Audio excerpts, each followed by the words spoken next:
Welcome to Two Chairs, the conversation that explores issues of real life and offers real help to those in need. Capital Area Human Services proudly presents this program as a public service and invites you to pull up a chair and join us for the conversation. Hi, everybody. My name is John Nosaka. I'm the Regional Director for Mental Health Services here at Capital Area. I'm an LCSW and a social worker. And Paul, you want to introduce yourself? Paul Tuminello, Program Manager here at Capital Area, in charge of a couple of clinics and teams throughout the district. And you're an LCSW too? Yes, Yeah. yes. Yeah. And in your work, not only do you manage clinic, but a part of that work is you also see clients yourself. Yes. Yeah, everybody gets their hands into the mix, We right? do. It's all hands on deck. Yeah. You and I were talking a little bit about kind of how we wanted to approach these questions or the issue. And I guess the topic for today is to talk about stress and depression around not only around the winter months, but also with the holidays being imminent.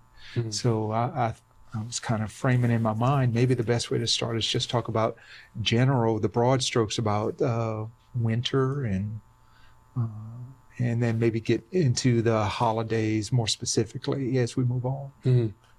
So the first thing I was thinking about was, we see clients for things like anxiety problems and depression problems in the clinics, and sometimes we have people who come in and say, well, their anxiety or their depression is mostly well managed during the year, but when the winter months come around, they say it feels like things get just a little bit harder.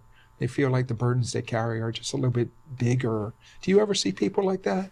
We do. We see them a lot, and from lots of different areas throughout the district. And what we tell a lot of people when they come through, we try to differentiate and separate between what we call an official diagnosis and what we kind of call seasonal symptoms, right? Yeah. So an official diagnosis would be something that's obviously more clinical based, meeting certain criteria, making sure they're having the certain symptoms for a certain period of time and impact their ability to function in a multitude of areas. But the seasonal stuff, we do see a fair amount of with the decrease in the temperature. We're not used to that in the deep south in Louisiana. It gets darker earlier. Yeah. And with the holiday season coming around, it's kind of a good recipe for people to feel depressed and people to struggle to get through it. So, we kind of work with them here and try to separate the clinical side of it, the diagnosis side, from just kind of dealing with the seasonal depression, seasonal anxiety, seasonal symptoms. Yeah. As the weather gets colder, people start to get coughs and sniffles, and everything just seems to be a little harder for some people. So when let's say we've already ruled out that there's something major going on, that something, and when we're looking for whether something is diagnostically relevant to us, we're looking for things that have persisted for months or maybe recurrent year after year after year. But let's say we've ruled that out and we're just dealing with somebody who's just struggling in the now, for a couple of weeks, maybe a couple of months. They've just not been themselves. When you see people like that, what are the kinds of things that they complain of? What are the kinds of things that you hear? So we hear lots of complaints, right? We hear sometimes it's people going through grief, sometimes people struggling with addiction, mental health, loss, or sometimes what we hear is when fear of hoping it was different. Their expectations maybe for the holidays have not been met. So we meet people where they are and we work where they are. Yeah. And I'd love to take this time to encourage people to if they feel like they need help, seek therapy. Well, a lot of the stuff here is just kind of be a general response to, people's general emotions or experiences or expectations. But for really, for the true help, seek help. Seek a therapist that can help you kind of process what you're experiencing, because I think that the response changes based off of obviously where the client is. Capital Area, we're 7 parishes, and as always, we're always here to help. It's also important to make sure that we give back, to kind of be a little bit more proactive in our approach, to give back, to encourage people to donate their time, money, clothes, efforts to the Salvation Armies of the world, the St. Vincent de Paul's of the world, One Stop Homeless Shelter. We encourage them to kind of give back and find help through helping, find relief through helping. When you were talking, the word that came to my mind is, for a lot of people, they become preoccupied with loss, or preoccupied with tiredness and fatigue. And you gave some good tips just now. How do you combat that preoccupation with maybe feeling down or feeling bad? Well, you find ways to give to someone else. You find activities to be a part of. Before we started the interview, you and I started talking about community and about the importance of attachment. And healthy attachment to other people is so important in the work that we do, and we encourage that.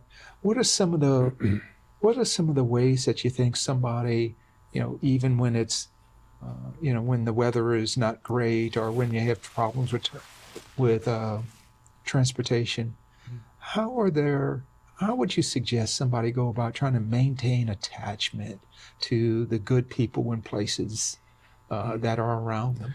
So what we see here, a lot of what we see here is, there are people coming in, and they either already have the attachments to families and the communities.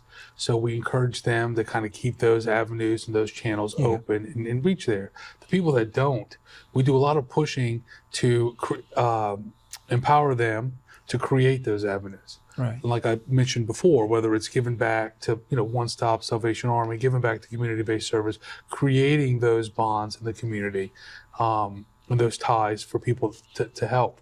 Yeah. So some people have them, and you got to work them. And if you don't have them, you've got to find ways to develop them and find avenues to get it. Some of the easy ones that I'm kind of thinking of are, there are lots of churches, and even if you're not necessarily a church person, churches can still use volunteers, and they can still use people to help out with the grounds and other things. And in so doing, that kind of volunteer work, you wind up meeting people and getting to know the people and developing your own little community. Grows from there, really. Yeah. So there's attachments, or there's connecting with people at churches. What are some of the other places that you think people can find connections at this time? I think some of it's the Salvation Army, the One Stop Shelter, volunteering, volunteering, food bank, right? The church is a good catapult for where you could go, what areas to go, places to go to find that help. There's some based within the community we have here that we just previously talked about. So I think it's kind of finding your niche. It's finding what's worked. And when people are going into it, we got to make sure their expectations are in check, or kept in check, where you might think that if you go to one place, that this is going to be so great and so wonderful, and then it might end up not being that great, and you might have to find another place to go. So I think the point is, what we tell people a lot here, what we see in therapy, is making sure it's a lot about effort-based. It's a lot about process-based, right? It's a lot about making the effort, focusing on the steps you have to take to get there to accomplish the goal that you need to accomplish. We make sure that people are not going in with unrealistic expectations. If I go to this place, it's going to be like this, right? So I think that's important to kind of keep people grounded through this process, and to make sure that they're just putting forth the effort. Yeah. Well, let's move on to one of the other topics we talked about. For a lot of people, the holidays become times of nostalgia, and for some, times of grief. You think about the new year as a time to take stock of the old year, and a lot of people will find themselves looking forward to holiday gatherings or whatnot, and can't help but remember that there may be some people that used to be there that may not be with them. What do you talk about when you talk to people and they talk about grief around the holidays? What are some of the things that you've talked about with people before? So a lot of that kind of varies depending upon where they are in their grief process. right? So there's some people that are still kind of struggling with it. So we focus on ways to, things that the people can do to continue to kind of live vicariously through, right? Like kind of make somebody proud. If you lost a mother, or father, or grandparent, or whatnot, as a close family member that wasn't involved or engaged in, volunteering or in the church or in the communities, is kind of maybe upholding that tradition. Or trying to carry it on. Absolutely, yeah. That's one way to do it. Another thing we tell people to do is it's a choice to continue to live. It's not going to be pretty. It's not going to be easy, but people have to make that choice to say, okay, I'm going to continue to live even though this person's not here. I'm going to do what I can to be happy. I'm going to do what I can. You don't want to say move on, okay? Because you never really move on, but it's a choice to live.